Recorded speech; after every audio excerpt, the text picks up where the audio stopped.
All right, and welcome back to episode 017 of the OK podcast, powered by the Strength Co. I'm your host, Grant Broggi. I'm here in studio in the beautiful upstate of South Carolina with PJ, producer Jordy, and we got an exciting show for you. Thanks for tuning in. Each week we get a few more views, a few more listens, a few more downloads, a few more people popping in our DMs to say okay, and we appreciate that. Fun stuff to talk about. Both Jeff and I had some Marine Corps training last week, but before we jump too far into that, block height 840589.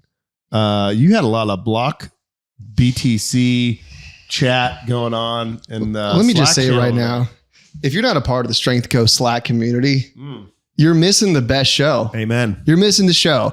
We had an extensive debate on the value of Bitcoin. You did? I learned a lot just from reading it. Yeah. Yeah. Apparently there's some, there's some divides. There's some disagreements in the crypto world, even in the Strength Co chat. And we were going at it. What's the value of Bitcoin? Do you need government enforcement for currencies? Deep topics. And it's a safe space. I know a lot of people don't want to talk about maybe Bitcoin or crypto or keep their cards close. And so that's actually a private channel. Yeah. And it's understood that everyone has lost any Bitcoin they have in a boating accident. Yes. Yeah. It's understood. Anyone that has Bitcoin, they lost in a boating accident. But yeah, you were really going at it there.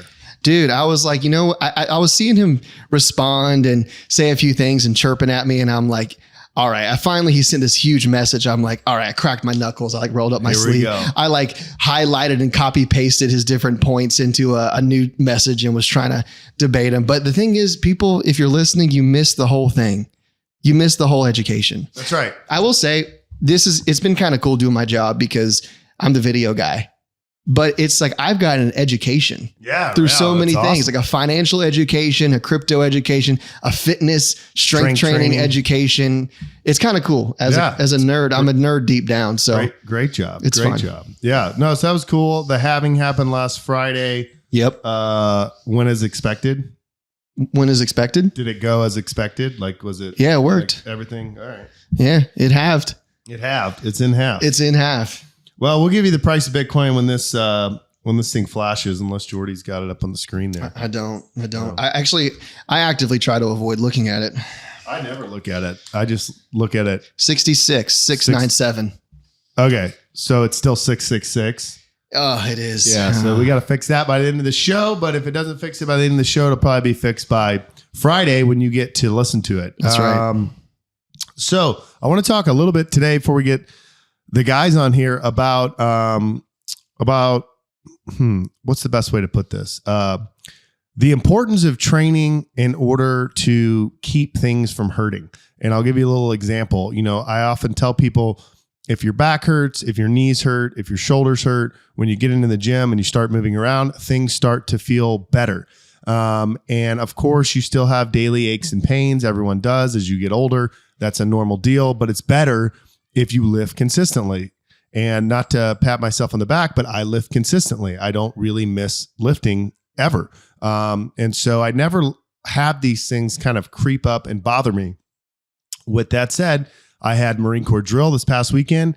I had to run my physical fitness test on Saturday. So I flew out on Thursday night. So I lifted Wednesday normally, deadlifted, and I forget what else I did. And then I didn't lift Thursday. And then I flew to New Jersey. And then Friday, I did just kind of like a PT with the Marines, nothing crazy, just your typical, get hot and sweaty for 30, 45 minutes, something like that. So I did that on Friday and intentionally did not lift because Saturday morning at 06 in the rain, I had to do my Marine Corps physical fitness test, which I did. So it's, pull-ups, a plank, and a run. We'll probably talk about that later. And then I did that Saturday, and then you work all day. And then we had an event Saturday night. And then Sunday I came in, and some of the Marines during chow time were doing a 1,000-pound challenge. I couldn't go for the whole time, but I wanted to show the Marines that I do indeed lift. So I went in and I squatted a top single of 455, but I was coaching most of the time. So I wasn't doing as many warm-ups as normal. I didn't get in, like a workout. Yes, 455 is hard for me, but I didn't it wasn't like a training session. And then that was it. And then Sunday night, I got home here about 2 a.m., went to bed, was behind on all my normal work on Monday. And I just thought, I'm exhausted. I technically squatted yesterday. I'm going to wait until Tuesday to lift. And so that's the point of this. This morning, I woke up and my back hurt, my knees hurt, my elbows hurt. I mean, I'm talking like I felt like I was 75 getting out of bed. And I was working, sitting at the desk, doing different stuff. I walked out of my office and just everything hurt. And it started dawning on me of like, oh, and I'm not saying I missed a bunch of days, but like when you get out of the routine of going in and loading your back and low bar squatting and deadlifting, you know, it had been essentially like 6 days before I had a volume type workout. My back was just like killing me, and not like sharp pain, injury pain, just like ache, dull ache, you know, hard to put socks on. So I'm there at the office, I'm working, and I'm thinking, man, I should just wait until tomorrow. Like, come on, Grant. Like, you lifted Wednesday, you did PT Friday, you ran 3 miles Saturday, you squatted Sunday. Like, you're still in a 72-hour window. And then I thought to myself, if I don't lift, I'm going to keep dealing with this back pain. So I went to the gym and I was like, I don't care what the numbers are. I don't care what the program says. I'm just going to lift until my back feels better. And I did 2 sets with the Mars bar, 2 sets of 5, and it still hurt. Didn't get any worse, but it hurt. And then, you know, 155 and 245 or whatever. And I got to 315 and I did the first set at 315. And I was tired. I was beat up from the run. I was beat up from different stuff. And my back started to feel better. I was like, oh, I'm going to do another set. So I did another set and then another set and then another set. And I ended up doing 5 sets of 5, which isn't like hard weight for me. Yeah. And then I finished and I felt great. Like, I felt great. And it just dawned on me, like, because what everyone thinks is, this hurts, I should not use it. Like, this hurts, I should give it a rest. And it was the rest itself that actually caused the pain. And so if you're in that position where something hurts, and I'm not talking about a tweak or an injury in the gym, I'd still advocate those people can go into the gym. But I just mean in general, if you find yourself where you're out of your routine of your normal lifting, you're not moving, you know, as much as you normally do, or you're doing something different. I have no doubt that me, you know, puking my guts out on a 3-mile run contributed to that back pain because I don't run enough to just go and do that out of the blue. I have no doubt in my mind that was a contributing factor, but it was just amazing how, like, getting back under the bar and lifting, the thing that if you went to a doctor and said, I'm experiencing back pain. Well, how bad is the back pain? Well, I wake up in the morning, it's hard to put my socks on. Oh, don't lift anything over 50 pounds for 3 months. And, you know, not that 315 for 5x5, some historic feat of strength, but I was able to go in there and do it. And then now I feel fine. Isn't that annoying? Yes. Very annoying. It's so annoying, dude. I did my 5x5s today.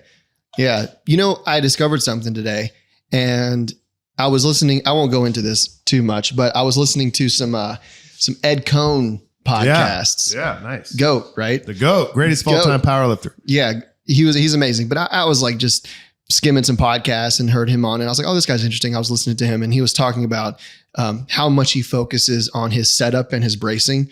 Like, it's a whole process just for the bracing part, let alone the squat. Right. Right. And I was like, okay, I'm going to think about that today. And so I set up for my squat. I did 320, 5x5, and which I was going into it thinking, okay, I'm going to do this, but it's going to be hard. Yeah. Cause your best 5x5 is 325. 325. Okay. We're there. Yeah. So we're there. And so I was like, this can be hard. It'll be doable, but it'll be hard. And I feel like I always brace, obviously, but I was like, I'm going to try to brace like my entire torso as hard as I can. Yeah. Like, not just think, oh, I'm tight, like squeeze as hard as I could. And I did that, dude. It went way better. Oh, we coach this. There's a video coming out on the channel probably this weekend from our last squat camp there in Costa Mesa, California. And, you know, I went kind of in depth on the Valsalva, you know, how to put your low back into a little bit of extension and then come back and brace.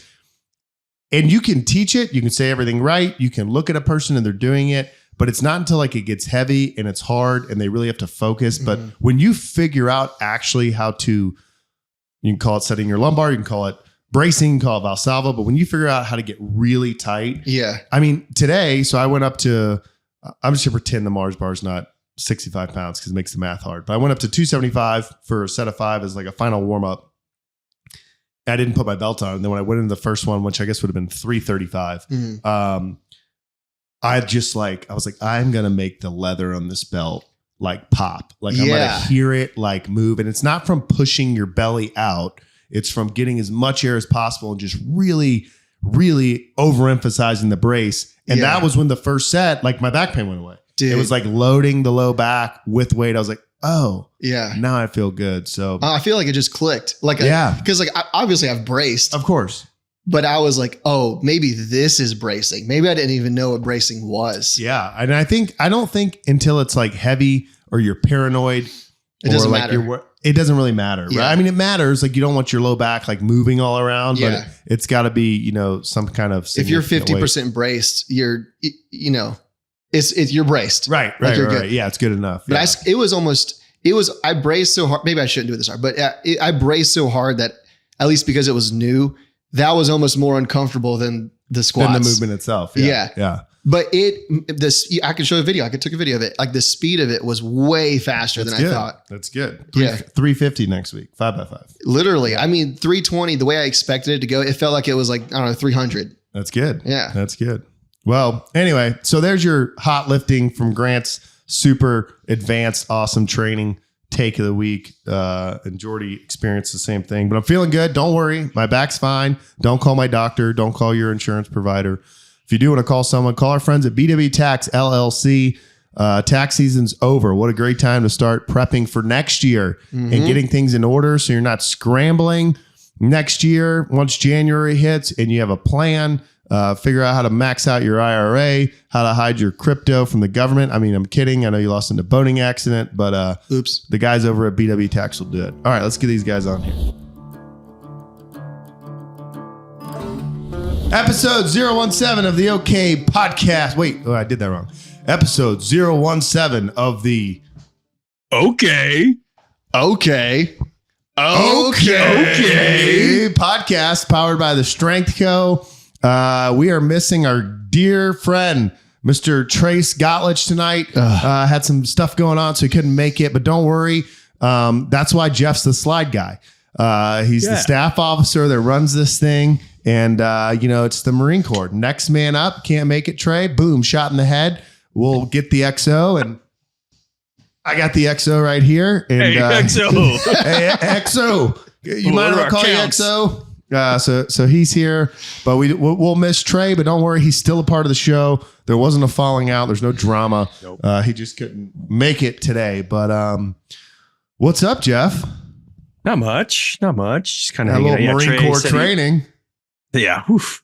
Fresh off, got the customary field tan, sunburn kind of thing. Even though it was like very overcast the one day that it was like sunny.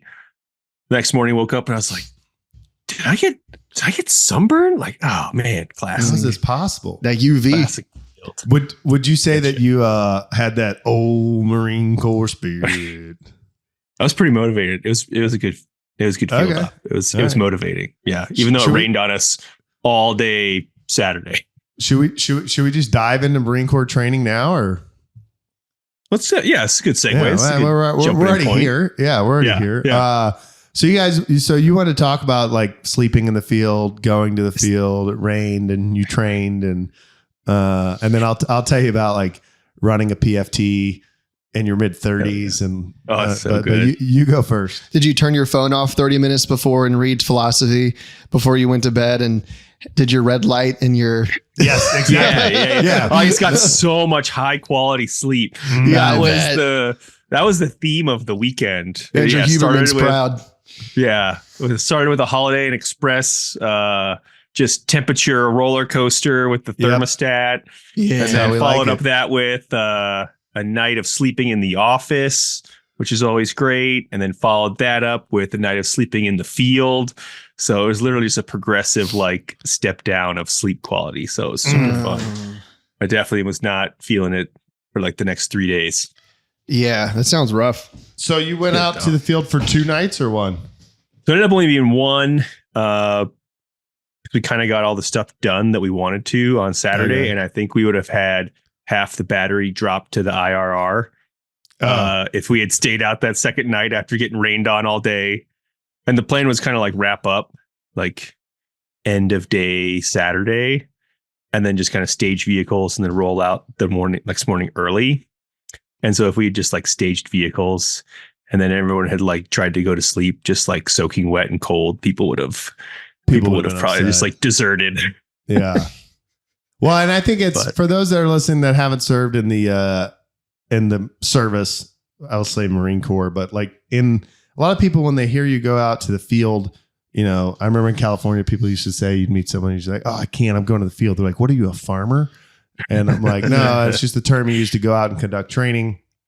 And in artillery, it's a very anti-tent community.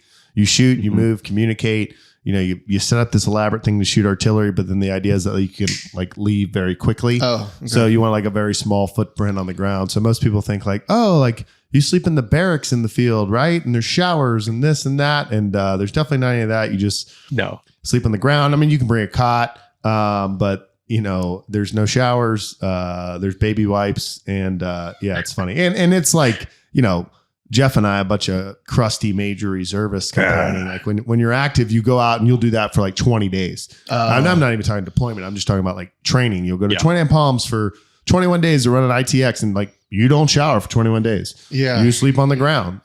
You know, you shave on the hood of your Humvee. Oh, wow. So yeah, it's just it's a different world. And when you get used to it, I think it's harder though as a reservist, because when you're active, like it's just the lifestyle. And of course, when you come back, you have a nice place that you stay at and air conditioned room and all that stuff. But you're just used to like, hey, every month I go to the field for maybe, you know, 7 to 10 days or whatever. In the summer, I go to this long exercise. In the winter, I go to this long exercise. But in the SMCR, you're like, oh man, I got to do this for like 72 hours, which isn't hard. It should be like way easier, but you're just not as accustomed to it as you are when you're in the fleet. It's like not lifting and then being like, hey, you want to do a 3-hour workout? Exactly. Yeah, exactly. Yes. Yeah. That's a great way to frame it. What'd you guys push for some chow? Did you guys have some good UGRs? Always some hot chow. Oh yeah. We had some hot chow. Regiment, high on the hog. The first night we had, it was like pulled pork. Which I don't think I'd had that one before. A UGR with pulled pork? Yeah. All right, so let me explain to Jordy real quick when we say hot chow. So most time you go to the field, you're giving an MRE, a mystery, a meal ready to eat. Yep. And, you know, it's like, hey, every Marine's given 2 of these for the day. Chow's continuous. It's not like it's lunchtime. It's just you eat when you want to eat it. Okay. And then like at night or in the morning, or sometimes both, depending on the length of the op, you'll have hot chow, which means that the food service Marines that are assigned to you, or maybe they're from another unit, come in, and basically the stuff that's in the MREs, rather than it being in an MRE, is in like a big tray. But in the tray, they have like a field expedient way to heat the food. Okay. It does make a big difference. I was going to ask, is it better though? Are you excited to see them?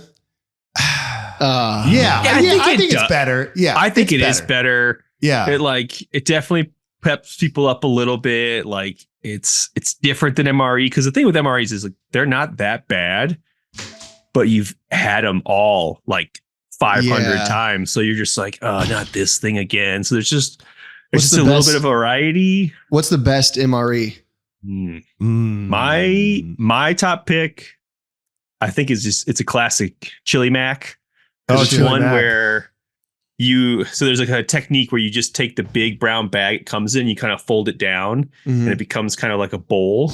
Yeah. And with Chili Mac, you can basically dump everything that comes in there into that and like mix it up, because it's like Chili Mac, which is just like, so explain noodles. Explain like a main meal, and then like so there's like different components. So you have your main meal. So for Chili Mac, it's like, you know, the macaroni noodles and the ground beef and the whatever sauce that's mixed in. There's usually then like some sort of snack thing. A lot of times it's these like crackers that are like the driest crackers you've ever had in your life. Yep. And then with that, there's some sort of cheese spread or peanut butter or something like that. Spreads. And then there's some sort of dessert. They'll throw in sometimes like M&M's, Skittles, kind of like name brand stuff. And then other times there'll be like pound cake or like cinnamon bun or but it's like much more satisfying when all the components of it outside of like maybe the dessert, Yeah. can be put in and mixed. And if you're lucky, it came with a little tiny bottle of Tabasco. Yeah, But if you heat it up and mix it, it's like, because if you just eat the crackers, you're like there's so no moisture dry. left. If you just eat the chili mac, or if you just eat the cheese spread, it's terrible. But if you actually had time to heat up your chili mac and then put the cheese spread on it and like mix it, it's better. Doesn't it heat up? It heats, like add water to something. Yeah, and it you you add water to a plastic bag and then you lean it up against a rock or something. Okay. It's literally what the instructions say. A rock or something. A rock or something. Or a rock or something. Or something. Or something. Yeah. Okay. So yeah, chili mac was always my like. If I could get that one, I was pumped about it. That's your go-to. Yeah, I like spaghetti with or beef ravioli. But that is a solid one. Because I like the components of it. But the UGRs, so the hot chow, it is better. And once in a while, not so much in the SMCR, or I haven't really seen it, meaning the reserves, but you'll get a food marine, the food service marine, that takes like a lot of pride in cooking hot chow, and they'll like name everything. So they'll have everything out, and they'll be like, "This is that, Bill Cosby juice." And it'll be like the purple drink, right? And like they'll name everything and label it, and then they'll bring extra ingredients. So they'll bring like cans of like jalapenos, and so when they make like the powdered eggs, they'll make like jalapeno eggs. And whenever you get those Marines that like take a lot of pride in what they're doing behind the food service, that's great. Do you get more food? Is it like no, an MRE is what, 3,000 calories? If you ate every single thing. Yeah. Oh, that's pretty something good. like that. Yeah. I mean, none of it's good for you. It's all like super dehydrated soybean oil. But you kind of don't care about that. You just need you just need fuel. You're just looking for energy. Yeah. I need 3,000 calories now. I don't care what it is. I do think that the coffee that comes in the MREs is underrated. Oh, okay. And that's a recent thing, because when I went to the field a few months ago with Golf Battery, I didn't know the coffee situation. I hadn't taken command yet. They are well aware now that like there will be a coffee pot in every section. But, so I brought my Brica, which I would make in the morning. But then in the afternoon I wanted coffee, and like there wasn't just coffee readily available. And so I didn't want to be like the new major on deck, like, "Hey, where's my coffee?" Without giving them fair warning. So I started grabbing them all from the MREs, and then I would just heat water in my little, I don't have a fancy jet boil, but that type of deal. And I'm like, this is pretty good. Okay. That's cool. That's good. That's good to know. Yeah. Yeah. Go for the coffee out of the MRE bag. Nice. Maybe I need to go on the MRE diet. Just pound 2 of those every day. Hey, that would do something. Honestly, to you. yeah. And I'm not saying that I don't have a bunch of cases in my attic for doomsday, but if you need some, I may have access to some. Okay. Yes, same. I definitely don't have any, but I may send you one. Lost it in a boating accident. Yeah. Yeah.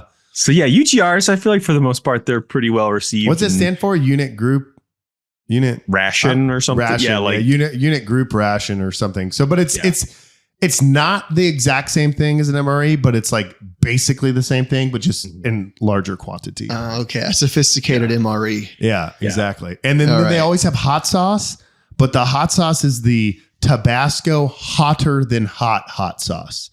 Like 9 times out of 10. You like that though? I love spicy, and yes, I use it, but it is hot. It is hot. Like, it's the Texas Pete, like the black label one. Yeah, it's always like the maybe hottest it's that one, that company makes, and you're just like, what? Yeah. And at breakfast, it's like, it can be bacon, or it can be what in the Marine Corps is called baby dicks. Okay. Which is like little sausages. Yeah, I figured. Yeah. You figured that out. And then there's like a sawmill gravy, biscuits and gravy kind of deal.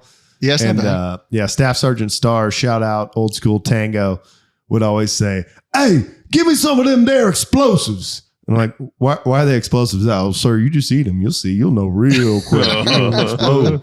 But I do like the sawmill gravy, like when that's the breakfast, that like the explosives. That's the only thing I like that one. Yeah. Yeah, well, good. So, good training, it sounds like. Yeah, we had hot chow, and then so we went to bed that night. Like things went well in the field. Like things went fairly smooth. Again, like you run into little things. Like again, we couldn't count rifles. It's like, hey, we know no one can. It's insane. It is so comical. Like, Cause you're like, okay, I know we have like, but then like just the process of people counting and then like trying to like count everyone. And then there's like literally people like walking away from the back of the formation. And it's like, no, you're being counted. Like, where are you going? Like, why are you leaving right now? Like, so Jordan, or PJ, there's a thing like called serialized gear, which means like if you lose your backpack, I mean, of course someone cares, but like it doesn't matter. Like every Marine is a rifleman. Hoorah. So you have your M4. Yeah. And then on the end of your M4, you have a PEC, like your like little laser deal and flashlight. Yeah. And then, you know, you have your scope and RCO. It's like those are 3 components. And then you have your night vision goggles. Mm-hmm. And as far as like the basic Marine, like those are the 4 components that they have. Yeah. And so everyone goes to the armory like in the morning before you go and you check out your gear. And then there's like a staff sergeant with like a green book, because I don't know why we can't just use Excel or have a QR code. And he's like, hey, come here, PJ. And he's like, what's your serial number? And he's like, whiskey 42794. And he like has like, he's like writing it out like PJ, you know, M4, whiskey 07, whatever. Mm-hmm. And then what's your PEC, you know, serial number? It's like 4279, boom, boom, boom. And so he's like writing it out.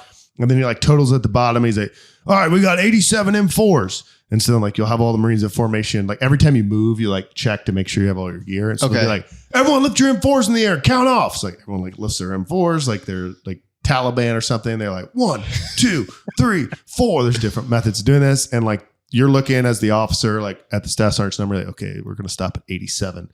And you stop at like 95. And you're like, how is this possible? Or you stop at like 80. Yeah. And so it's always like getting the initial accountability, especially again, in the reserves, just because you don't do it all the time, it becomes it's just always a pain. And it's always something stupid, you know, like some Marine didn't pull a rifle because whatever reason. And, you know, some Marine didn't pull a rifle because they have a 240, meaning a machine gun, or it's always the dumbest thing. Yeah. And it adds up. It's just funny to watch because like having been at regiment with Biggie, as the FDO, like I didn't deal with any of that. And then my first exercise in Golf Battery, it was, you know, I was just observing the current CO had still been there before we changed over. And like, they can't do numbers. I'm like, you could take me back to 2012. And this is the exact same thing that like we were dealing with. It's like, no one can count. No one can count. Yeah, it's funny. Has anyone ever just lost a rifle? I mean, I've never been a part. Yes, but I've never been a part of that. Never seen it. I've never been a part of like something that got lost and like just never got found again. Hang on. I'm just knocking off some wood. Because that's a bad. That's not like miscounted. Just like it's just gone. Like I don't know. So what happens is that PEC on the end or the RCO will fall off, or NVGs, the night vision goggles. Okay, a Marine will put them in his cargo pocket. His cargo pocket has a hole in it. Yep, those are usually things you lose, but you stop everything. Yeah, like you stop all training. You send everyone back to the last exercise, and everyone puts on flashlights, and we call it getting online, and they just walk through until they find it. And most of the time you find it, but I've never been part of like a real bad one. I've had adjacent units. Yeah. I've had adjacent units where it's like everyone's supposed to come out of the field Saturday. This is active duty. And they're there till like Tuesday. Cause they're just looking for like in the field, and they're looking. You do not like, you don't come back. You don't like, we lost the scope. No big deal. Oh, it stops everything. And for 3 days, they were there. Oh yeah, it's crazy. Yeah, you hear horror stories about like, so the big place you go out and train is 29 Palms, so it's this huge desert training area, and you know a lot of times you're doing like a little more kind of advanced type stuff, like you're moving from position to position at night, so you're doing convoys like at odd hours. People are sleepy, like you know they set something on like the wheel well or the hood of the Humvee. And then they're like, oh, we got to go. They jump in the truck and drive off. And so like it falls off in some random spot. And so you just hear about units like, yep, they're they like, you know, are sending people out there still like 2 weeks after to like go comb the desert. Is that a money thing, or is that a discipline thing, or is that a like? I'd say it's like a discipline responsibility thing. Yeah, because it's not worth the money to send them out there for 2 weeks. No. It's just like it's it's a CCIR, like, so commander's critical requirement. So like, or information requirement. So like if some things happen, like if a Marine commits suicide, it's like, no, you don't get to decide that you're going to like handle this on your level. You must tell this level up your chain of command. And if you lose gear, it's, you know, whoever finds out, at least the regimental commander, probably higher. And so it's like a bad thing, right? So a lot of times, and I've been definitely in scenarios where I can tell something's been lost and everyone's avoiding you, the officer, because they're trying to fix it. Like, where's that Humvee going? Oh, we're just going to go do some convoy ops real quick, sir. Don't worry. We'll be right back. And they're driving back to the last position to like find whatever they lost. Yeah. Which is good. I mean, I don't think it's like, all right, as long as you find it. Yeah. As long as you find it. But good training. Did it rain at night? So the forecast, like leading up, you know, 3 days out from drill was like 85% chance of rain at like midnight. And that's, to me, that's always the worst when it starts raining, like while you're sleeping. The worst. It's the worst. Cause you kind of have to like scramble to like, if you how was your field craft? Did you cover everything up? Oh, we were good to go. And thankfully, like as like the day got closer, like the forecast kept pushing a little bit to the right. So like it kept starting to like, you know, we went from midnight to 1 a.m. to 2 a.m. And then it actually didn't end up raining until like 5:30, 4 a.m. Oh man. So, but then once it started raining, like it rained the whole day. It was. I don't know if you follow 14th MRE whole day. 14th Marine Regiment on Instagram. I don't. If you guys are going to check it out, 14th MRE, I say we because I run it. But we showcase the artillery stuff across the regiment, which is pretty cool in the SMCR because it's across the entire United States, and you know people do stuff everywhere. And that photo did really well.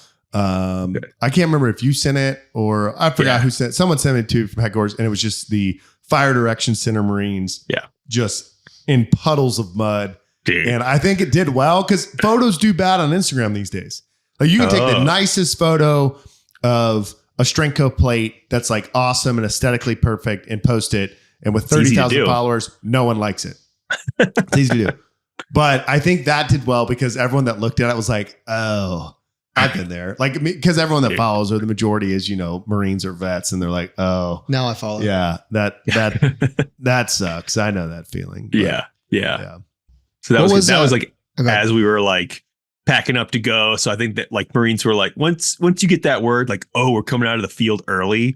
Like, oh man, they work harder than they've ever worked. Marines in their will life. work so hard and like efficiently and fast, and things start happening like way faster than ever. So like dudes were like, you know, trying to undo this tent thing that has all these like little pins you got to undo and is like way too complicated for anything that the military needs.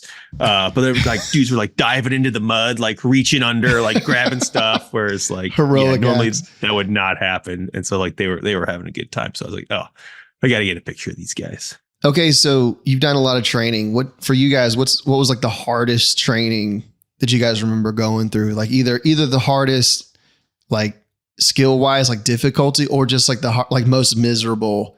I don't know if I'm going to make it through this. Oh gosh. I think I got one that comes to mind right away. Oof. So when you're in like an artillery battery, you're riding around a lot of trucks, you're driving stuff places. So you're not really carrying all your stuff like very much, if ever, honestly. And then I got like transferred over to an infantry battalion to like be there, like the artillery officer that's like in the company to advise the company commander on artillery, like employment and capabilities. And so the infantry, like they walk everywhere. They carry all their stuff, which you do a lot of in your like initial training coming through as an officer. But then, you know, for a couple of years, basically didn't really walk anywhere with my stuff. So wasn't used to that. And then, you know, check into this infantry battalion and they're like, okay, 2 weeks, we're doing our Marine Corps combat readiness evaluation, which is like this big, long, it's like a week-long exercise. The McCree. Where like they're putting the infantry battalion basically through like any mission set that it's like supposed to be able to do. Yeah. So, and like we get dropped off at this one place. We do this kind of one small movement.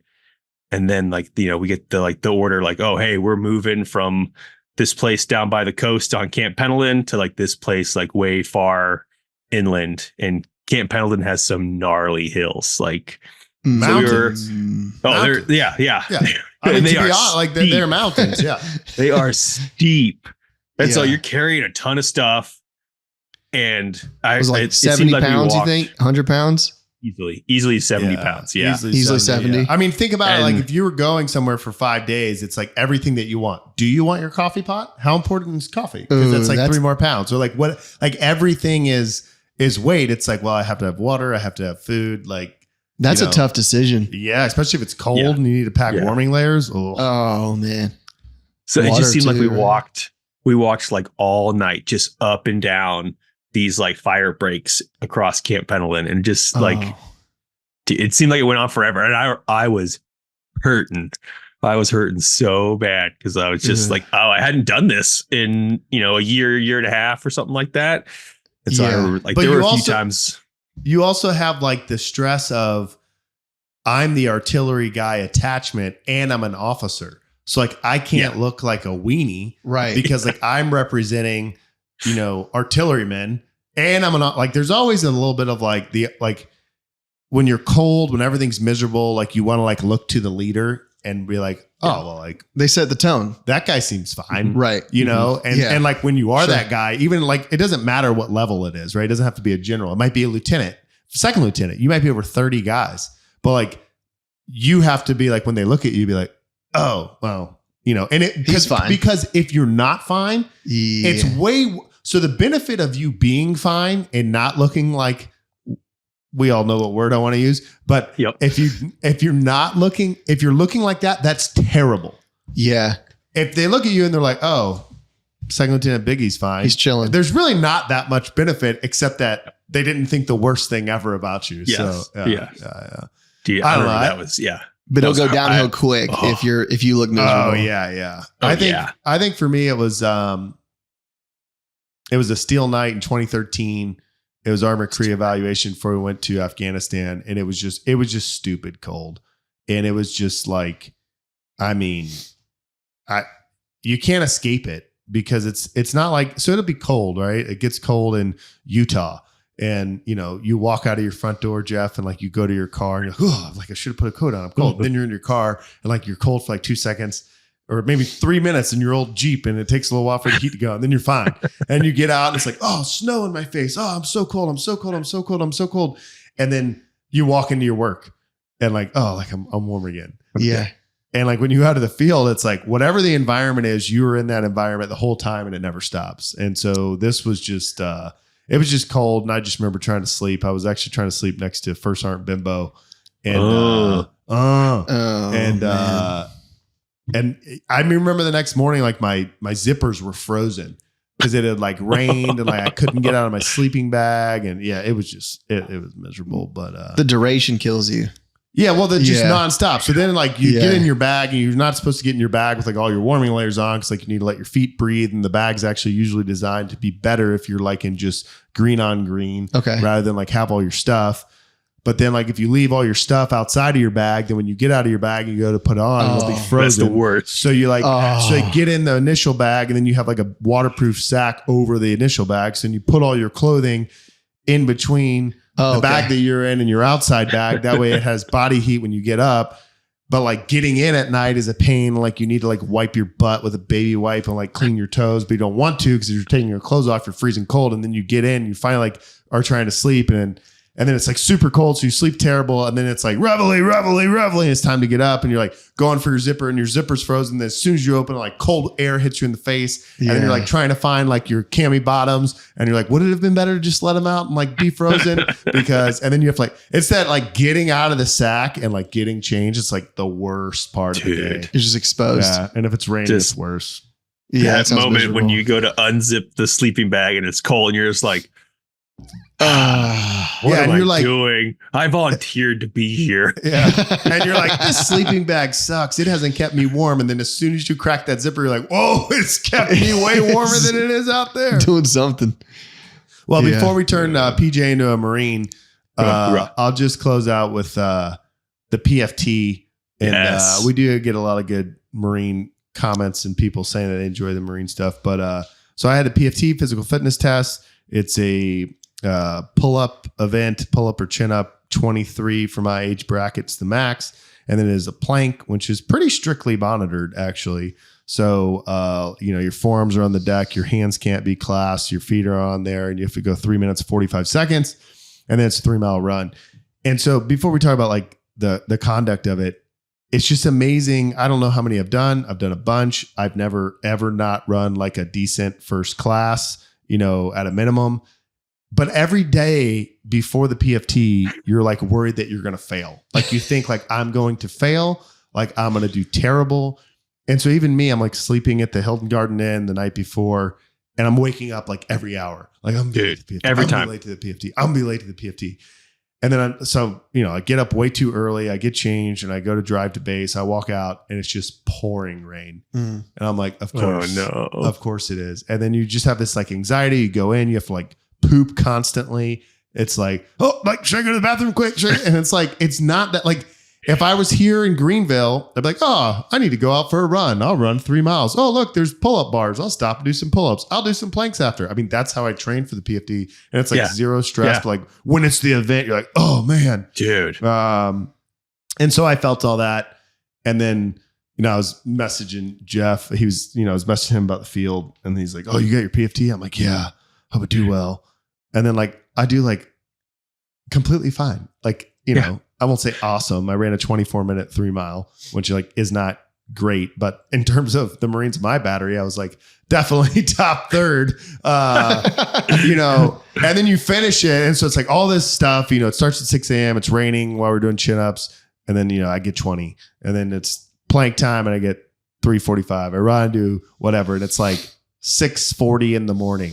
And I'm like, why did I lose sleep over this? This is like the dumbest thing ever, but it never ends. But it happens, every time. Like anytime there's, same thing when I run a PFT or CFT. It's like the night before. You wake up every hour on the hour to go, okay. I have 5 hours left to my life. I got 4 hours, and you're just like freaking out. Yeah. And I've never been like, oh, I'm going to fail that. Like I've never been in the place where like, well, it's going to be pretty borderline out there. But yeah, it's like, I don't know what it is. Yeah. Something about that PFT. But the closest I ever got to that was the Marine recruiters that would come to my high school, and they would try to, bribe these young high school guys to recruit is the word. I mean, recruit. Sorry.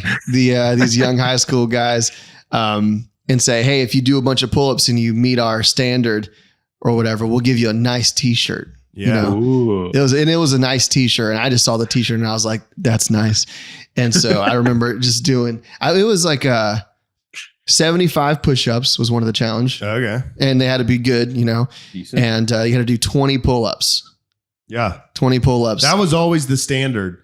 And I think it's just like road mapped in my DNA. And then they upped it like maybe 4 years ago to 23 until you turn 36.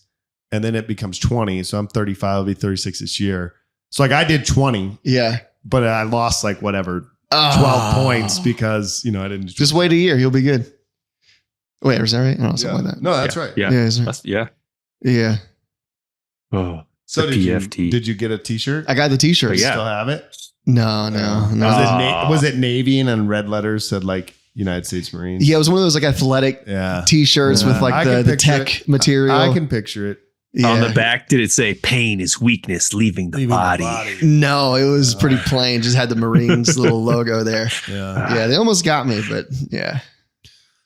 Well, that sums up Marine Corps training. Simplify. Trey's going to listen to this and be like, you nerds, I skip out 1 week and you guys talk about, PFT is so hard. I was reading Warfighting, MCDP TAC 1, and let's talk about tempo. What's the next slide, Jeff? I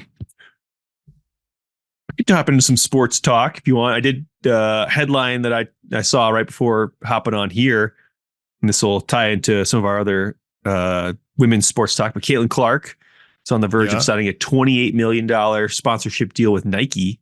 Ooh, on top of her Salesforce one, huh? Oh, Salesforce. Yeah, she did Salesforce. I don't know what price was, but she did Salesforce, and I saw it. It was all over the interwebs because. So what is she? Number 22? Is that right? I think she's number 22. Anyway, it doesn't really matter. So it says Indiana, Salesforce, and then Tim McGraw was doing like a concert tour in Indiana and wore that because he wears jerseys a lot, and he wore that jersey. And I don't know what his workout program is or like what type of TRT trend combo he's on. That dude, he's jacked. Is jacked. Good? Yeah. Yeah. Right, when you see Tim McGraw, think of me, if you know what I mean. A little Taylor Swift pop culture reference. Trey would give me a point for that. But yeah, he was jacked. And so I saw that. So, okay. So she did Nike on top of that. Yeah. Dang, Tim McGraw. Looking solid. Get those. Must be lifting that Strength Co iron. He's got to be. Gotta be. Strength Co TRT. Seriously. It's on the store. Yeah. It's on that's the next drop. That's $69 a month. Nice. Okay. So Caitlyn Clark, big money. I still stand by last week's statement that I don't think I'll watch a WNBA game. But that's why her salary, I think in the grand scheme of things, wasn't a big deal. What was it, like 5 figures a year? Yeah, it worked out to like 80K a year or something like that. Yeah. The point is like, that Nike deal. Yeah. She's going to be doing fine. She'll be She'll be okay. Joe Pompliano probably already tweeted about it. Oh, I bet he's gone deep on it. Deep takes. Let's see. Trey posted this one, but we'll talk about it even though he is absent today. He put an article in there talking about like some of the changes to college football. Like I saw it went in, but I didn't read it. Tell me more. And so they're adding a 2-minute warning at the end of each half. Oh, interesting. Each half. Which I was like, wait, is 2-minute warning NFL, in the first half? NFL just I thought it was just second half. Is it both halves? That in the NFL? I had the same initial thought too. So I don't know. Maybe I don't know anything about anything. Maybe you're just getting old.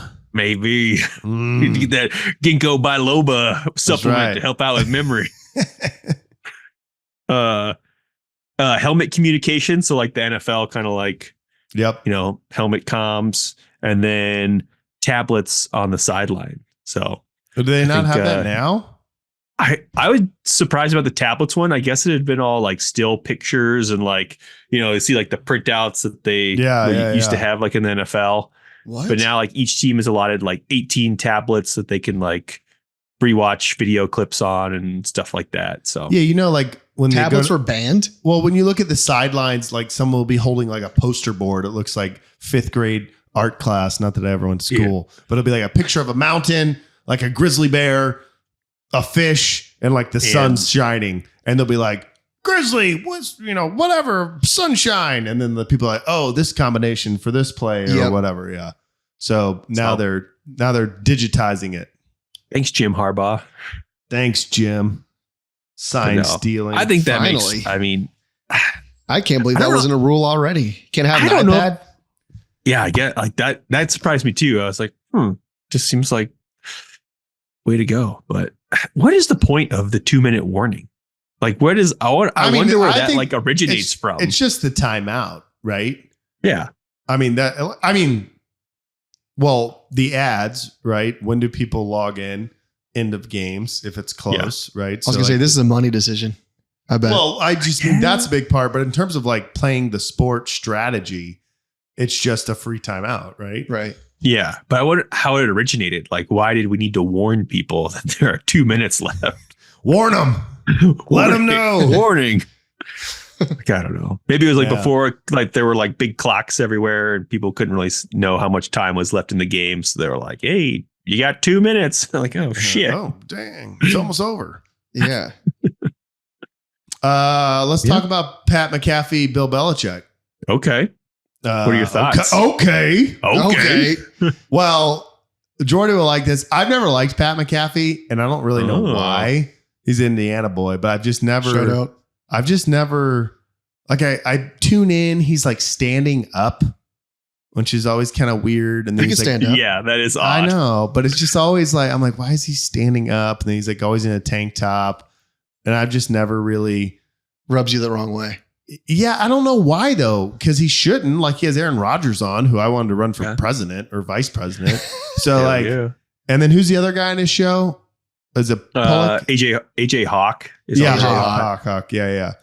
So I don't know. I've never it's just always looked kind of like douchey when it's on. But now with Bill Belichick, I'm like, how is this even going to work? I mean, maybe I like it, maybe I don't. I mean, I thought Bill Belichick as a coach, I loved his interaction with the media because he just shut them down. But he didn't say much, which as a fan of the team that he was coaching, it was great.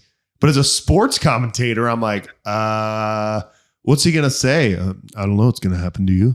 I don't even know where he's going to go. Or they're like, oh, the Cincinnati Bengals just drafted so-and-so. What do you think, Bill? That was an interesting pick. Yeah, exactly. That's what I kind of expect. And thanks, Bill. All right, back to you, Pat. Hey, check out my biceps. I don't know.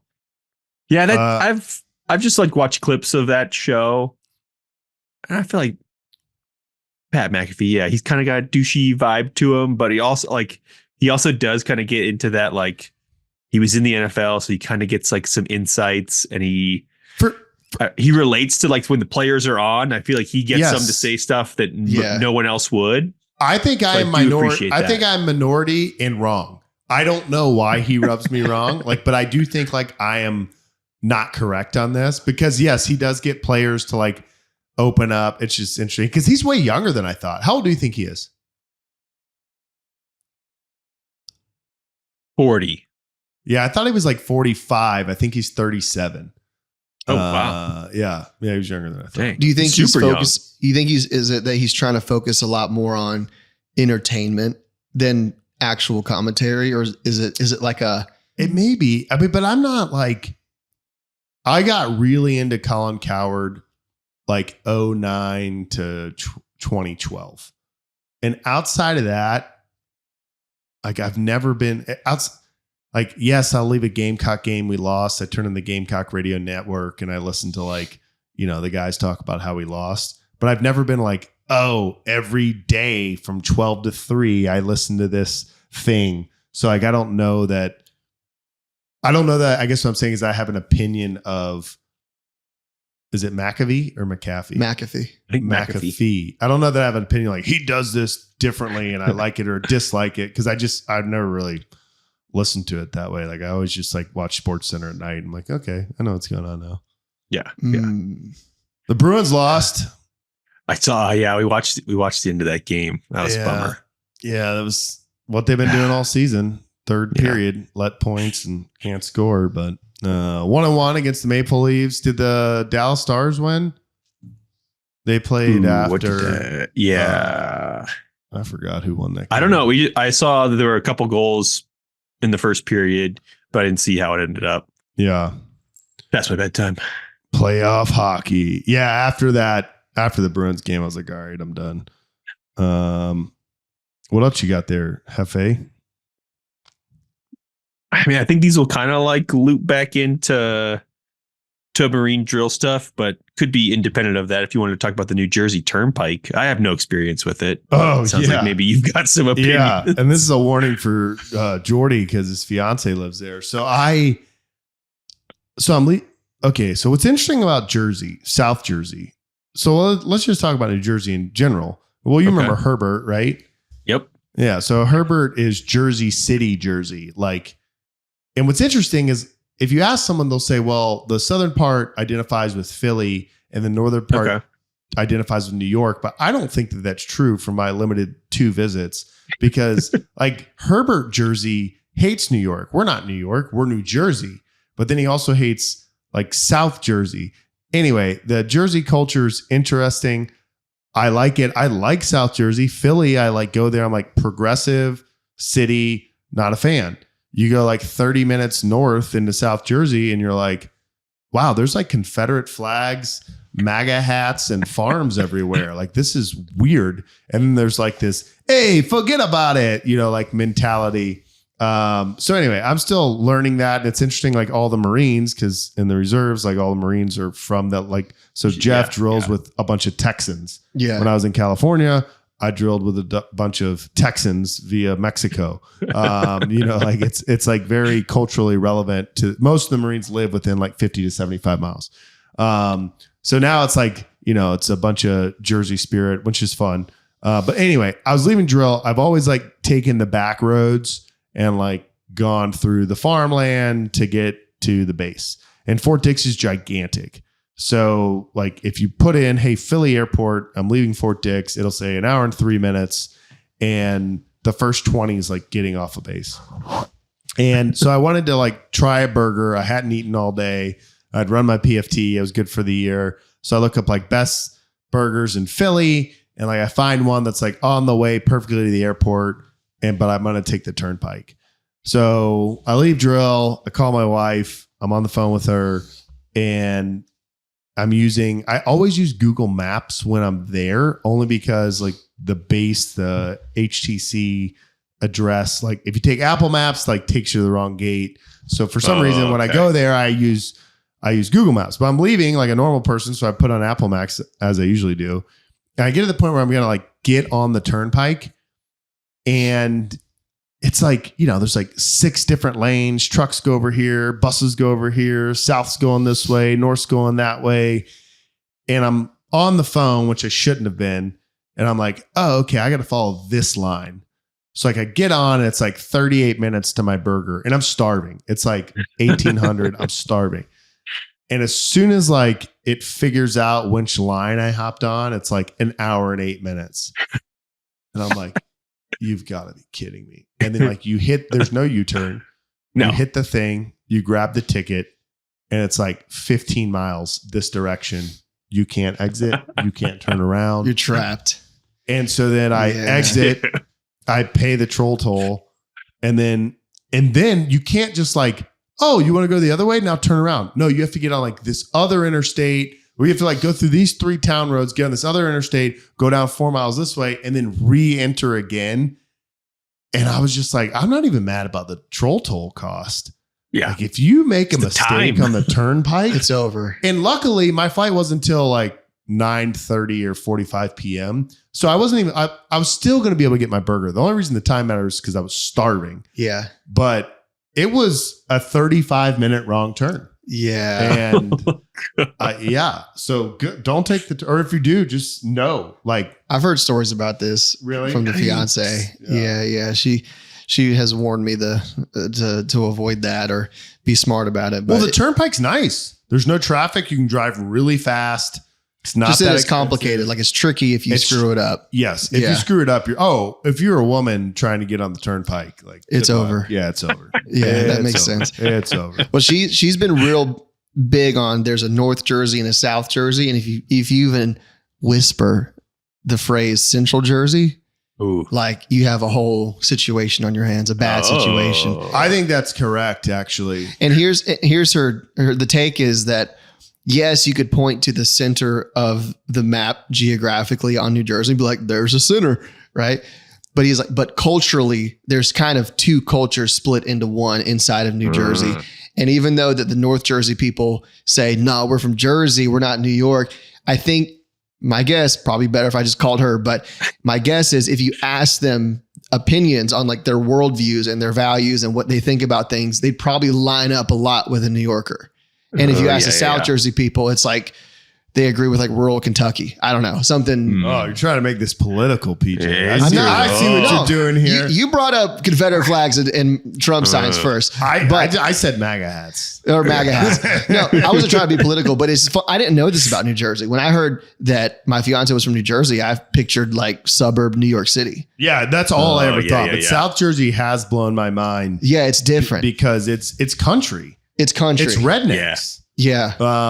But they all talk like, hey, get out of here. It's weird. So it's I got a cattle farm, man. Yeah. Hey. And then my dad was like, I was like, Dad, like one thing I love about going to Jersey is it's like New England. Like there's Dunkin' Donuts at every turn. My dad's like, Jersey is not New England. And I was like, no, I know it's not like New England, but like, he goes, no, it's like not New England at all. I was like, I my dad's usually not like defensive about this. He was like, okay, I got it.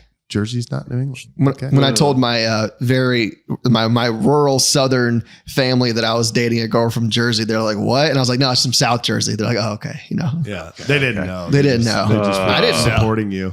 Yeah, exactly. Wait, and what's there's the whole like pork roll versus Taylor ham thing, and one is like, oh yeah, one's North Jersey, one's South Jersey. I think pork roll must be South because I've seen those signs a bunch. Okay. So, I know that's a big deal. And they call it the shore. They're like the only state in the union that calls the beach the shore. Like you go down to the shore for the weekend. Go down to the shore. Yeah. Yeah. And there's some food they have there that's unique. Like my fiance was like, have you ever heard of a panzerotti? The hell's that? Maserati. I was like, is that a motorcycle or something? I don't know. It turns out sounds it's like expensive. It's like it's like a fried calzone or something, basically. And there's a lot of foods there. They're like very particular, and they're big about their hoagies.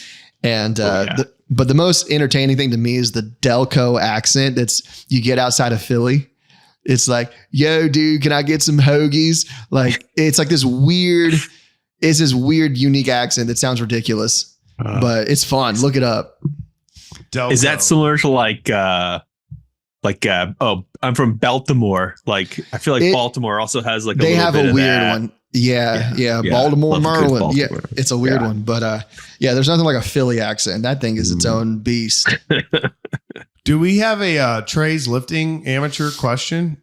I didn't. There were not any questions in the Slack. Must not be lifting. He's learned it all. He's learned it all from Coach. Yeah, how you're talking about being a generalist. Get his take on that.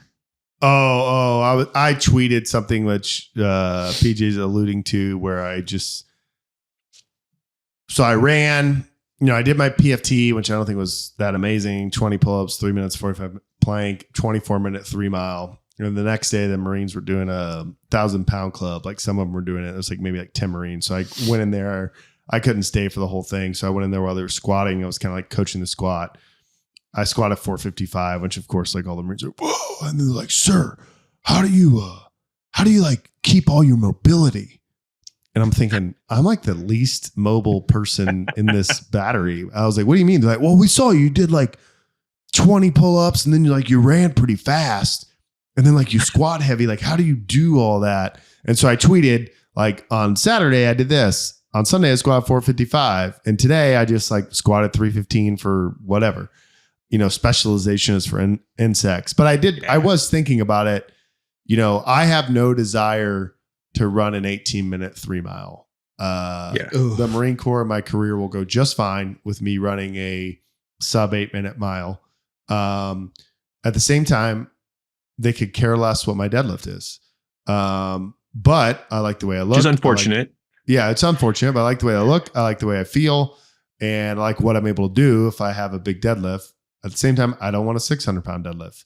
I mean, I kind of do, but like, I don't want a 700-pound deadlift. 585. Right? Yeah, 585 is really what I want. Yeah, I'm kind of cool with whatever. And I was just thinking about it during my 3 mile run because I'm running. I'm like, all right, I train 3 to 4 days a week religiously every week, not just when it's PFT season. And I do like 1 cardio session at least, sometimes 2. And I'm not jacked and gigantic. I'm not a shrimp. I'm 220 pounds. You're not Tim McGraw. I'm not Tim McGraw. Yeah, none of us are. I'm not Tim McGraw. I'm also not Eddie Hall. But like, man, this 3 mile run is like hard. And then I squatted 455 the next day. I'm like, man, squatting 455 is hard. And anyway, GPP, what does that stand for? Was it general physical preparedness? Yeah. There's definitely like have a base of strength, but you need to be able to pop your heart. I think like entering the pain cave is actually what people miss for general physical preparedness. And what I mean is if you have a base of strength, you're prepared for a lot, but when it comes to conditioning, most people are not ready to enter the pain cave, right? Like if I went in and did what felt decent for my 3 mile run, I probably would have ran 28 minutes. And I'd make the argument that if you can go out and run 9-minute miles for 3 miles, like that's not the worst. Like that's, by top 5% of the population or way even higher probably. Yeah. And so this is bad for Grant, but me running, I don't know what my heart rate was, but it was exploding. Yeah. Right. Yeah. I get to 24 minutes. And I think that's the thing that most people like miss. Like if you're strong, you probably, unless you're like huge and like literally like Eddie Hall obese, but if you're like strong, like you can go out and run 3 miles in decent time, but you just have to know how to like enter a place that like is not fun. You do miss that with heavy lifting. What's a little that? bit. Like that pain cave concept. Like 5x5 squats are hard, but that's different than like I got to keep going and suffer for another 30 minutes. Yeah, it's two different caves. It's two different caves. They're different caves. They're next to each other, but they're different. But it is different. I mean, it is. So it's the same thing with the plank. Yeah. What I hate about the plank is if you fail the plank, you are literally just giving up. Yeah. Like if you have any sort of physical capability, you can plank for 3 minutes and 45 seconds. Mm-hmm. And that's almost worse because you can only run so fast based off like your body weight, your strength, and your conditioning level. Like I would like to say I probably could have pushed it faster and gotten a 23:30, right? But I couldn't have run in 18 minutes. I couldn't have just been like, I'm going to enter this dark hole. Just try harder. Hang on. But the plank, it's like, just don't quit. Dude. Yeah. Dude, it really is. I severely injured myself doing a plank one time.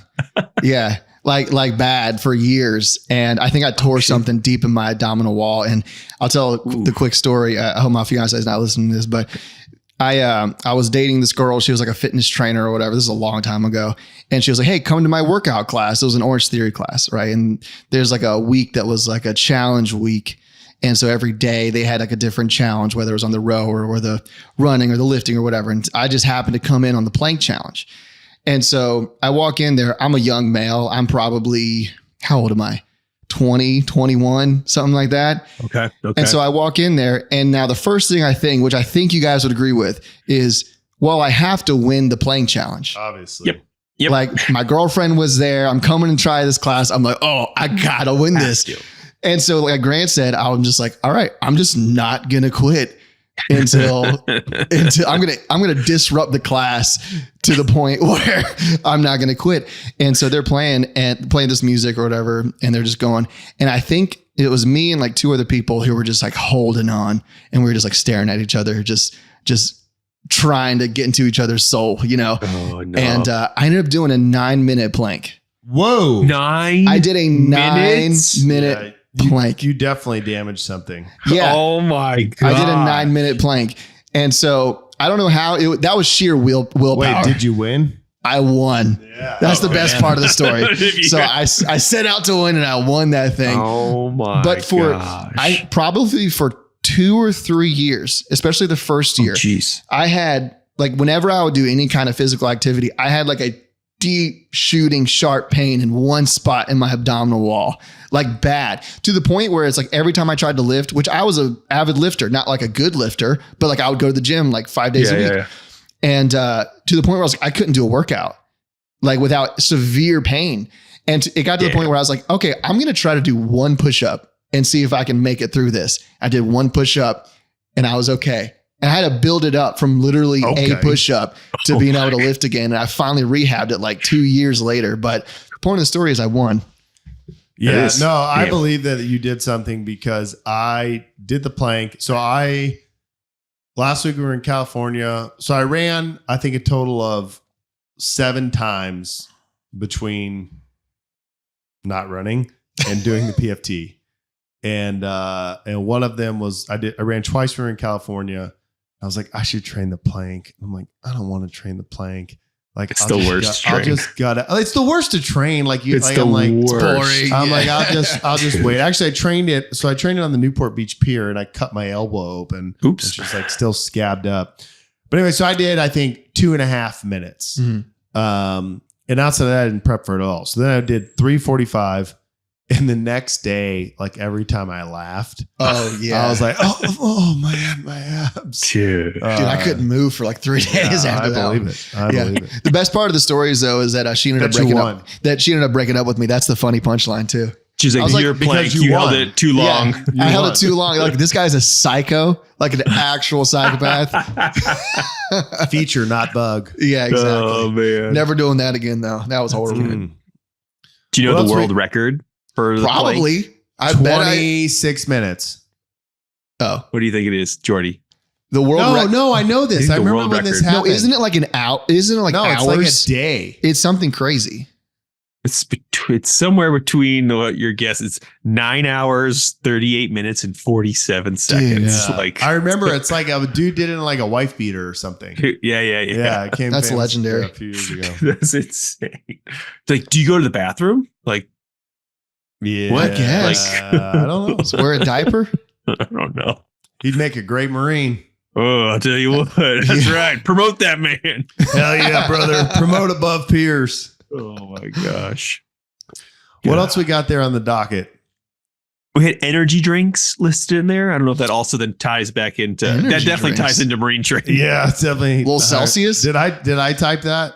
Yeah. But yeah, no, I was just talking about. Well, I think Jordy drinks like 8 a day, so I got to be careful on what I say. Ooh, here. But what's your go-to? Celsius? I'll down to Celsius. Yeah, max I'll do is 2 in a day because I feel like that's pushing it. But I try to stick to 1. Okay.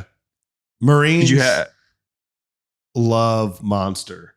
How many milligrams of caffeine is in that? I have no idea. Because Celsius is 200. It's up there. And I drink coffee. I drink coffee all day.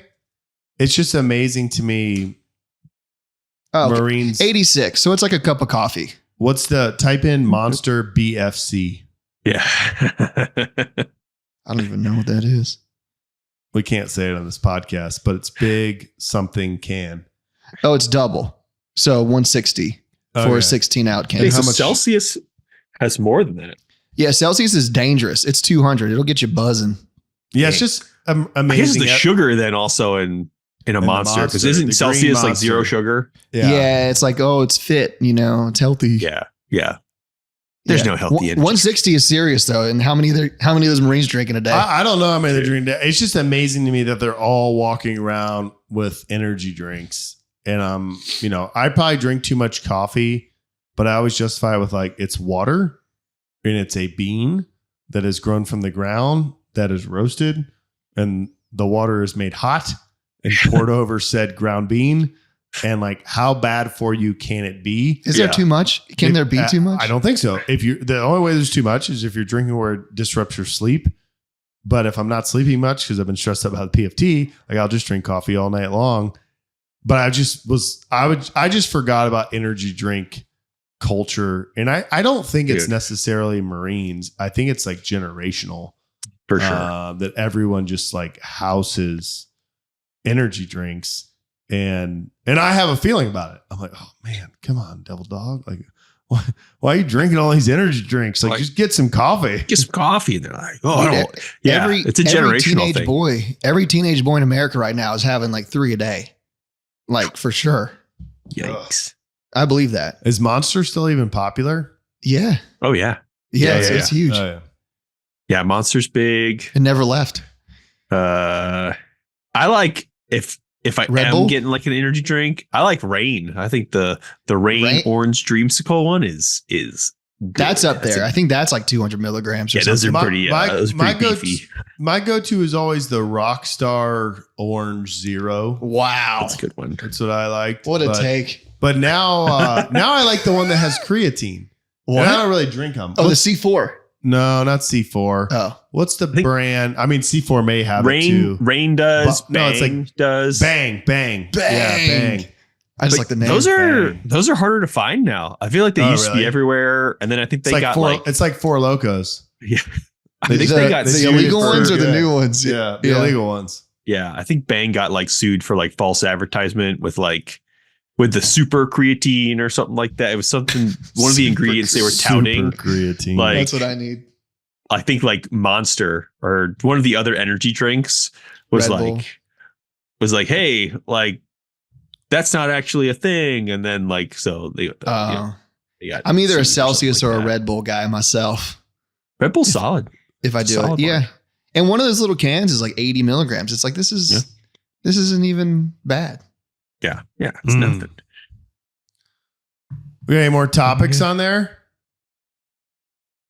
Let's see. I had airports and rental cars. Just as like, well, real quick before we dive into that, because that is a good one to talk about. It's April 23rd. A lot of people are getting their tax rebates or refunds in the mail, or maybe paying taxes. Hopefully not. But Jeff, have you like had, as maybe some of the listeners are in a position of their life where they're paying taxes right now, or they're getting money back. And they're like, man, I thought I was going to get more back. And they're like, this doesn't seem right. Next year's going to be different. Like I'm going to do it right. Could you tell them about our sponsors and like some of the things that they could do? Yeah, if you're sitting there kind of flustered and flabbergasted about the low number on that rebate or on your refund check, well, there's good news. We can help you with that here. Okay, podcast. We've got an amazing sponsor, bwtaxllc.com. They can help you out. They can show you the ins and outs, the ways that you can get a little more money back, right? That's your money. You earned it. And they're there to help you to get as much of that money back so the government's not sitting on it and sending it into some weird program or, I don't know, some other country or something like that. Like they'll put that money back in your pocket because it's not easy navigating all the tax code and all that jargon that they've put in place to take your money. So reach out to bwtaxllc.com and they can answer all your questions and they'll show you the way. Make sure to tell them that the OK Podcast sent you. I did get word from BW Tax that they got a new client, and I got sent a screenshot and it said, okay. And so the podcast sponsorship is working, but it's not about working for BW Tax. It's about working for you. Right. So hit up our friends over there. Yeah. Rental cars and airports. I want to hear this. I don't know what this is about. Yeah. I mean, I have a good airport story, but I'm guessing yours is about DFW. Mine's, a little bit. Well, it's a little more generalized in that, like, there's just like certain airport, I don't know what quirks etiquette or people. Like my favorite one is you're at the gate, they start to board the flight, and then everyone just starts like lining up or just like milling around the gate where you like go in, and it's like, oh yeah, but they're in zone 27, but they're like, I gotta be ready to get to my assigned seat. And I guess it really is like they just want an overhead baggage spot, but like just like the people that love to just hover around the gate, and then your zone gets called and you're not sure who is in the line and who's not in the line. And right. And you're like, well, I'm zone 1. So I want to go to the front right now, but I can't tell if you're waiting to go to the front or just standing awkwardly close. I had an interesting experience in Philadelphia. So I made it off the New Jersey Turnpike. Thank God. I ate a burger. I turned in my rental card, and maybe third time in my life, but second time recently flying in and out of Philly. And I realized that I'm Terminal B. So I'm like, all right, I still have 2 hours to kill. I have a bunch of work to do. Like, see if I can find a lounge, whatever. So I park at Terminal B. And I noticed as we pass Terminal A that Terminal B is like very close. And so I go to Terminal B, I get out, I go to the top, and the line is like 4,000 bajillion people long. And I'm pre-check. So I go to like the side where there's a TSA guy. I'm like, hey, I'm pre-check. Where's the pre-check line? He's like, oh, pre-check's closed here today. It's all one line. And I was like, oh. Okay. And I'm like, the line's really long. Is it open in A? He's like, yeah, but it's kind of cold outside and it's far. And I was like, I just rode by it in a bus. It's not that far. And it's not that cold. I'm like, so it's open in A. He's like, yeah, it's open in A. So I'm like, all right, I'm just going to like walk back out, walk down to A and go. So I walk down to A. I go, it's closed in A. And they're like, it's open in Terminal C. And now I'm like, well, I'm not asking another TSA agent for advice on the weather in the distance. And I walk all the way down to C. And I get to see not a soul there, like pre-check's wide open. And there's this woman in front of me. She's like walking fast with the bag. I'm walking fast with my bag. And like when you hit where the pre-check line is, it's like, a stupid maze. And there's like no one in the maze. It's like wide open. Like either her or I, whoever beats the next person there, will be the first one to see the TSA agent. And so she starts like lifting up, the line separators. And I'm like, I kind of dig this lady. Like, she's like, this is stupid. Why would I walk like this? But I'm walking like this, like a Muppet. And then the TSA agent's like, hey, stop. You're going to knock it over. And she knocks one of them over. She picks it up. I'm still going through the maze. And she gets there and I'm like, oh, this woman's going to be like ready to go. And she gets there and stops and is like unzipping backpacks, finding wallets, like and I'm like, lady, you need an ID card and a boarding pass thing. And you just knocked over like all of the maze. Like, and now you're not even ready.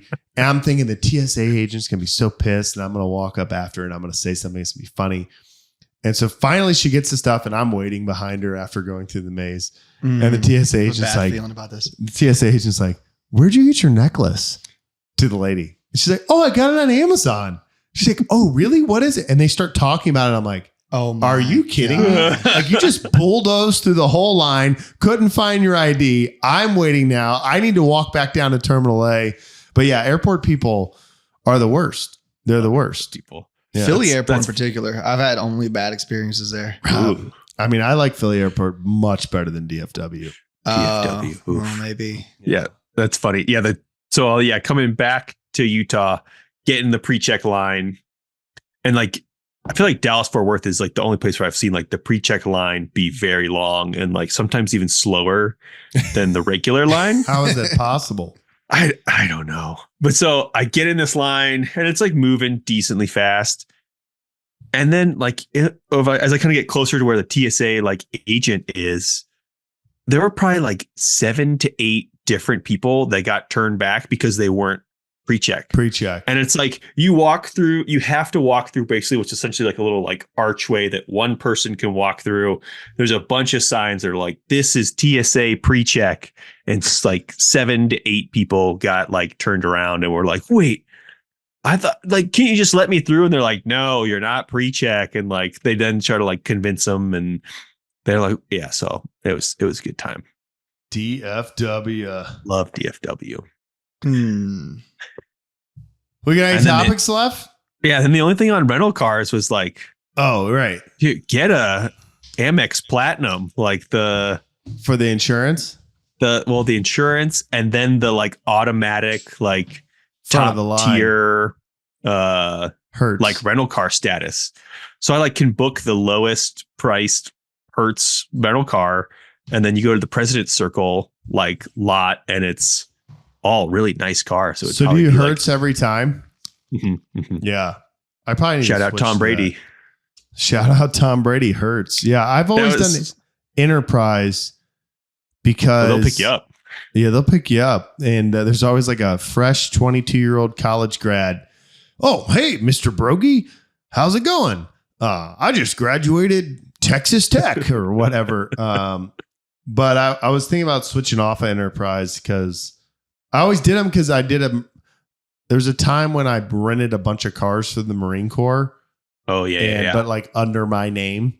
And so I was like top status with Enterprise. But that's kind of like worn off because now it's like, you rent a car like once a month. Yeah. And I have the Amex Platinum. So maybe it's time for Hertz. Oh, yeah. I would recommend it. Potential sponsor Hertz, Amex Hertz. Platinum, and we'll Tom take Brady. Enterprise if they want to. Yeah, Tom Brady. They'll pick us up. Yeah. TB12. Well, exciting sports coming up. Playoff hockey underway. NBA playoffs underway. If your team's in, it's kind of fun now. But my general thing, if your team's not in, which both of mine are, it picks up like in about 2 weeks. Like once you get through the first round, I think both of those become really fun. College baseball is, hitting the tournaments here soon, getting exciting. But most of all, make sure you watch the OK podcast. And Trey's not here to do his thing. We miss you, Trey. Did you listen to this? I got a 10X gunfighter above my head just for you. We'll see if he actually watches it on YouTube ever. That doesn't really work with headphones, but I'll just balance it there. Oh, that's great. But Jeff or Jordy, who wants to sign us off on what to do? I feel like Jordy's going to do a great job. Yeah, I feel like we'd never let him do it. So, all right, take us away, PJ. All right, here we go. Here we go. Thank you all for listening to the Okay podcast, episode 017, powered by the Strength Co, brought to you by BW Tax. Go to them for all your tax needs, saving marriages, saving money, all kinds of good things coming from BW Tax. Follow us on Instagram, the OK Pod on Instagram. Yep. On X, it's the OK Pod _pod. The OK _pod, or just visit www.theokpodcast.com. Share it with your friends, share it with your family, share it with your sister, your wife's boyfriend, whoever you want. So, wow, your wife's boyfriend. That's wife's a deep boyfriend. take. wait, what? Sorry. We hope your wife doesn't have a boyfriend. Thanks for listening. Next week, somebody will try to get off their butt and get us a guest on here. But if you made it through this one, then you're a real fan, and we appreciate you. Big time. Big time. See you next week. I feel like we should just leave with one quick thing. Is it this one? This one. This one. Let's just go OG. And this will be the sign off for this episode. That's what I love. What I've always loved about BW Tax is, you could be someone like me. I have a W-2 job still. Got to support the wife, the kids. There you go. Kids, there's child tax credits. It's the government has really created a wild maze that is income tax and loopholes and all that. And that's what the folks at BW Tax, that's their bread and butter. I mean, that's what they're known for and what they've come to be so excellent at. And that's why, you could talk to them remotely, even if you're from some place in the sticks like Western Northeast South Dakota, you can still talk to a warm body at BW Tax. It's not a bot. It's not a chat GPT service. It's real people there providing a real service. And that's what I love about them at bwtax.com. bwtaxllc.com. Yeah, that's what it was. That's what I like about with that, last shot, Jeff. Saved round. Lift Hard, Live Easy Classic. You doing it? It's July 20th. Yes. I'm going to request it off. All right. From the wife or the job? Oh, the job. And then the wife. In that order. The OK Podcast will be there in some form because I'm going. Trey may be going. Maybe not be going. Who knows? Maybe not. Jeff may be going. Waylon's definitely going. Whew. And can't hold anything back. He's now. Competing. Yeah, Big Connor's going. Big Ron's going. So Lift Hard, Live Easy, South Dakota.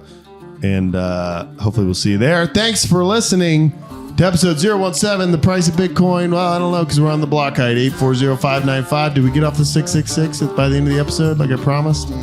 Tell me we're at 667 something. Price.